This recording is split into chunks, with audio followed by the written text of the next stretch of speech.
The trout season's fast approaching, and if you're looking to get into fly fishing, this is some of the gear I'd recommend as a great starting point. Now I'm going to preface this first before we get into some gear. This is what I'd recommend. I've been fly fishing for a little over 10 years and tried basically every combination of gear. You know, all of your different kinds of nippers and fly boxes and different leader material, tippet, rods, everything. I've tried it all. And this is sort of what I've whittled it down to. If you've got no gear, this is what I'd recommend to start out. Now, it's not going to work for everyone. It's what works for me. I encourage you to try a bunch of different gear, see what works for you. But if you've got absolutely no idea, this is what I'd recommend. So first things first, you can't do a lot of fly fishing without a fly rod. Now, a great place to start, I've talked about it in a few different videos, are combos. Now, this is the Redington field kit. This is the Orvis Clearwater. Either one will work. These are the two that we have in the shop. But a combo, a rod, reel and line is a great place to start. It comes all set up and you're ready to fish. Now, what I'd recommend if you're fishing for trout is a 9-foot 5-weight rod. That's going to be your general all-purpose do-it-all rod. If you want to fish in the salt, this is a little bit different. Probably not the right video for you. I'm on a trout stream right now and that's about all I do. So if you're fishing for salt, you probably want to look at about a 6 or a 7 weight with a few differences in gear. But for fishing for trout, 9-foot 5-weight is a great place to start. Now in the case of the field kit, it comes with a handy rod tube, 4-piece rod. It's got the rod itself, it's got the reel, line and backing. It even comes with a handy leader in the kit. So you basically just got a tie fly on and you're ready to fish. Now I've got all my fancy expensive rods that I use, but to be honest, the one I use the most is still a field kit or something similar. I guide with this, I put this in the hands of all my beginners, all my expert anglers. Great rod, it'll take you through your entire fly fishing career. Now next up is all the gadgets. Us fly fishermen are really good at hanging about 25 kilos of stuff off our vests or backpacks, but you don't really need to.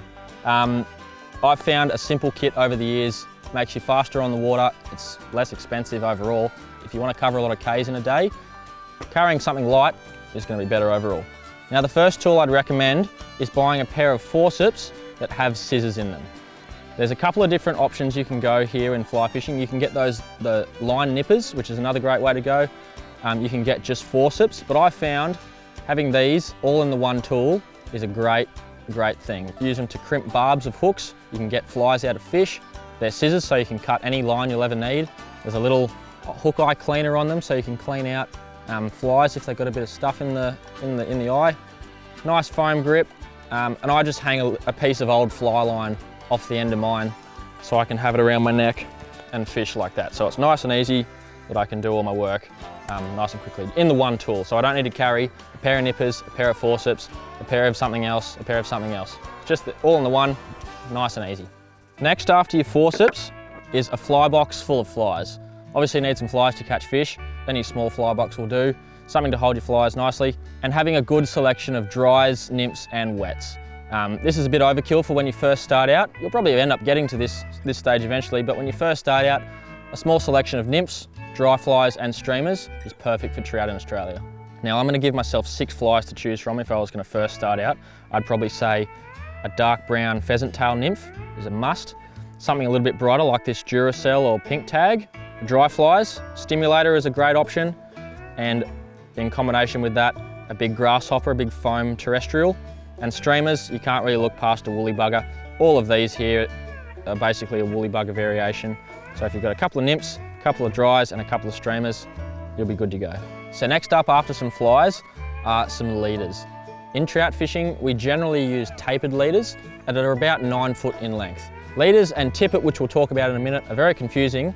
They use what's called the X system. Now, basically, the smaller the number of X, the bigger or the stronger the line is. So this is 3X, which equates to about 9 pound. If I go to 4X or 5X, it'll go down in poundage, so it'll be 6 or 4 pounds or something like that. Conversely, if I go down in X, so I go to 1 or 2 or 1X, it'll go up in diameter. It's very confusing. What I'd suggest though is go for a 3X 9 foot tapered leader when you're first starting out. That's going to be about 9 pound, give or take, and it's a great place to start for most trout fishing. Now off your tapered leader, you'll tie a piece of tippet, which is the fancy way of saying fishing line.